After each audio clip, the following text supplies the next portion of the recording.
Welcome back, students, as you studied about weather and climate. But now coming to know about the clarity of the climate. What climate is this?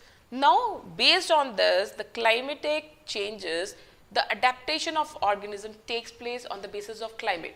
How it occurs? Now, let us see. This is, as you can see, in different season, we wear different types of things and we use different type of things. That likewise in the summers we use ACs, fans and cold drinks, some soothing drinks, and during the winter season we used to protect ourselves by different ways. But why we are doing this way? How this happens? Even this is being connected with the heat chapter that we have done in a previous video. So you just watch that so that the concept will be clear to you. Now here the climate and the adaptation. Need to understand here the climate of a place that really affect all the living organisms. It is not like that it is not affecting, it affects. Now plants and animals that develop here certain features so that they can survive on these places that are normally found in this. Now presence of specific feature or certain habits which enable the plant and the animal to survive in the surrounding, that is known as adaptation. What is adaptation? The special features that are being arise in these animals and the plants, different organisms to survive within the climate, that is known as adaptation. They have adapted those features to survive in these conditions. So that is adaptation. This is what the polar areas, there you see the ice, the climate is, the temperature is very low, extremely low. And the tropical rainforest, there you find the plenty of rainfall. There is a difference. Why there is a tropical rainforest and the polar? That is again due to the sun's heat that are coming straight to these areas and these regions where the slanting sun rays are reaching. The heat loss in between, they can't reach to these places. The polar regions, the first region is the polar region we will study. There are the two regions of the earth. One is the North Pole and the South Pole. As I have shown you in the globe that these are the North Pole, the above one, and the South Pole, the lower one. So the North Pole, that is, this pole is known as the Arctic region, and this one is known as the Antarctic region. You do one thing, search about the name of places that come under these areas. Now these regions they covered with the snow. These areas are covered with snow. Why? If you think about, if you place a tumbler when you heating a water, while boiling a water directly on the gas, what you will see? It will start boiling in a short span. If you keep that tumbler away from the gas flame, do you think that it will get boiled soon as compared to the earlier one? No. Why it's so? Because the flame that is reaching to that tumbler, it taking time, and some of there's a loss of heat. The same here, the sun which is in front of here, the places which are in direct here, that will get a direct heat. But the sun rays coming to these points, they just slant and there is a loss of heat in the path. So they can't reach it.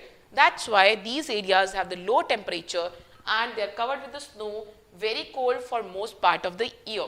Now 6 months the sun does not set. For the 6 months you see that sunrise and sunset. But these areas 6 months the sun is totally set over there, and the next 6 months there is the sun rises there.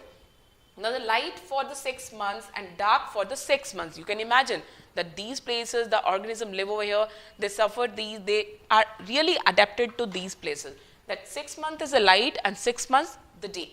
In winter the temperature can be low. How much is the temperature? Can you imagine? That is minus 37 degree Celsius. And the animals living there, they are adapted to survive under these conditions.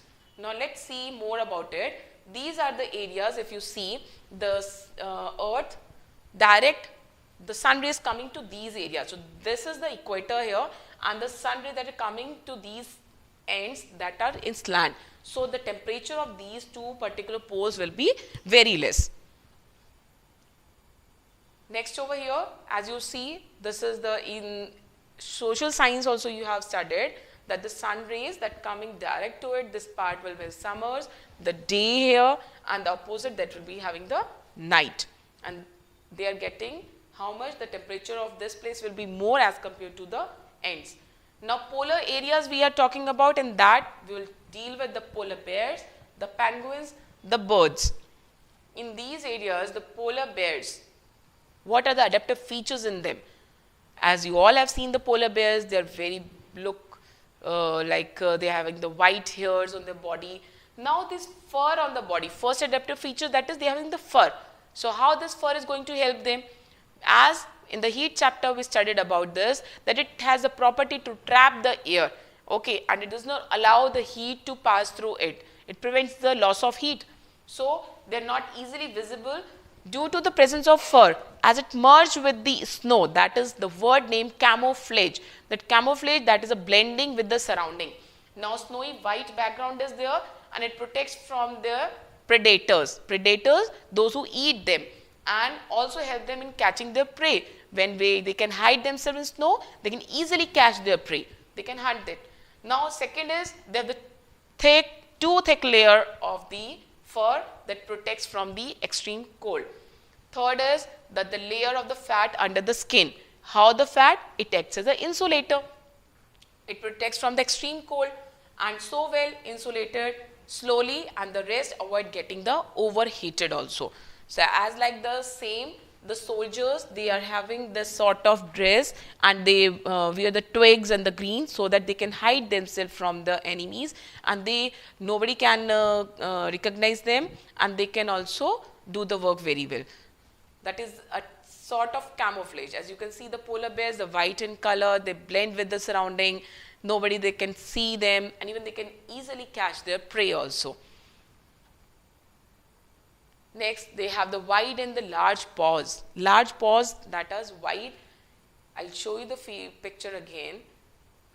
As you see in the picture, their feet, they are heavy, their paws are wide. Why? Because walking on a snow, it's not that much easy. If you are going to try, you're going to slip over there, or otherwise you will just go deep into it. But they are such adapted that they can move easily on the snow. Why? Due to this wide and the large paws. And these paws, they help them to walk ease in the snow. Second, they help them to swim well. They're the good swimmers also.